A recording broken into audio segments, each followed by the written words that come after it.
கரூர் துயரம் தொடர்பாக விஜயிடம் இன்று சிபிஐ அதிகாரிகள் விசாரணை மேற்கொள்கிறார்கள். செப்டம்பர் 27ஆம் தேதி கரூரில் விஜய் பரப்புரையின் போது நெரிசலில் சிக்கி 41 பேர் உயிரிழந்த நிலையில் விஜய்க்கு சிபிஐ சார்பில் சம்மன் அனுப்பப்பட்டிருந்தது. இந்நிலையில் அவர் இன்று டெல்லியில் சிபிஐ அதிகாரிகள் முன்னிலையில் நேரில் ஆஜராக இருக்கிறார்.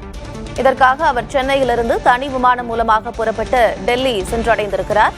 இதனைத் தொடர்ந்து தற்பொழுது சிபிஐ அலுவலகத்திற்கு அவர் புறப்பட்டு செல்கிறார் என்ற அண்மை செய்தியை பார்க்கிறோம். டெல்லி சிபிஐ அலுவலகத்தில் தாவேக தலைவர் விஜய் ஆஜராகி இருக்கிறார். இது தொடர்பாக சிபிஐ அதிகாரிகள் தங்களுடைய விசாரணையை துவக்கியிருக்கிறார்கள்.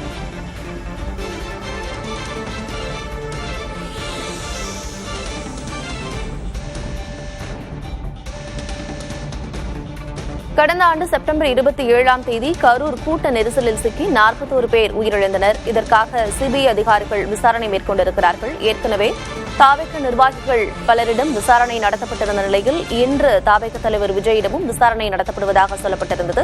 அதற்காக விஜய்க்கு சம்மன் அனுப்பப்பட்டிருந்த நிலையில் அவர் இன்று சிபிஐ அதிகாரிகள் முன்பு நேரில் ஆஜராகிறார். சென்னையிலிருந்து தனி விமானம் மூலம் புறப்பட்ட விஜய் டெல்லி சென்றடைந்திருக்கிறார். அங்கு சிபிஐ அலுவலகத்தில் அவர் நேரில் ஆஜராக இருக்கிறார்.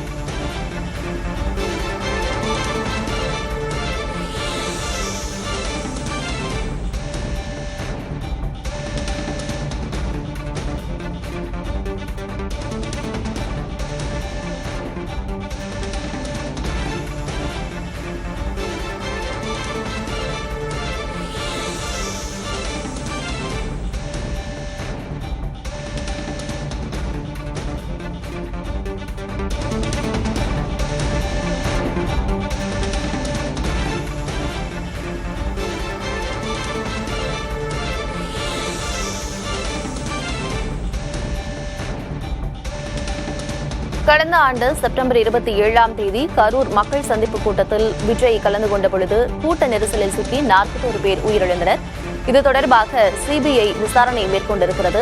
ஏற்கனவே அங்கு களத்தில் இருந்த காவல்துறையினரிடம் விசாரணை நடைபெற்றது. அதனைத் தொடர்ந்து தாவேக நிர்வாகிகளிடமும் விசாரணை நடைபெற்றது. இந்நிலையில் இன்று தாவேக தலைவர் விஜய்க்கு நேரில் ஆஜராகுமாறு சம்மன் அனுப்பப்பட்டிருந்தது. விஜய் நேரில் ஆஜராவாரா என்ற கேள்வி எழுந்த நிலையில் அவர் இன்று நேரில் ஆஜராவதற்காக சென்னையிலிருந்து தனி விமானம் மூலமாக டெல்லி புறப்பட்டிருக்கிறார்.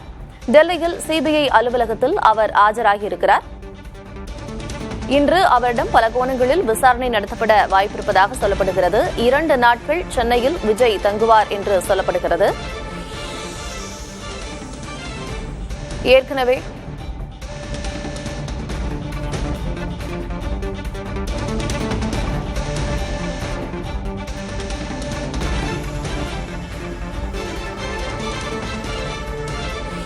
கரூர் துயரம் தொடர்பாக விஜயிடம் சிபிஐ அதிகாரிகள் விசாரணை மேற்கொள்கிறார்கள். இன்று இந்த விசாரணை துவங்குகிறது.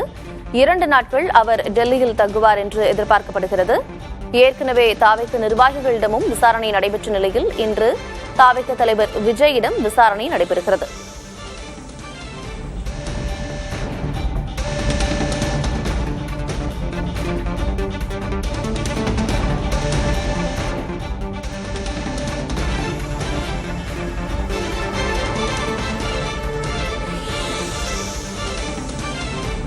இரண்டு நாட்களுக்கு முன்னதாக விஜய் பரப்புரைக்கு பயன்படுத்திய அந்த வாகனத்திலும் சிபிஐ விசாரணை அதிகாரிகள் கரூரில் சிபிஐ அலுவலகத்தில் வைத்து சோதனையில் ஈடுபட்டார்கள். இந்நிலையில் தற்பொழுது விஜய் டெல்லி சென்றிருக்கிறார். டெல்லியில் சிபிஐ அலுவலகத்தில் அவர் ஆஜராகிறார்.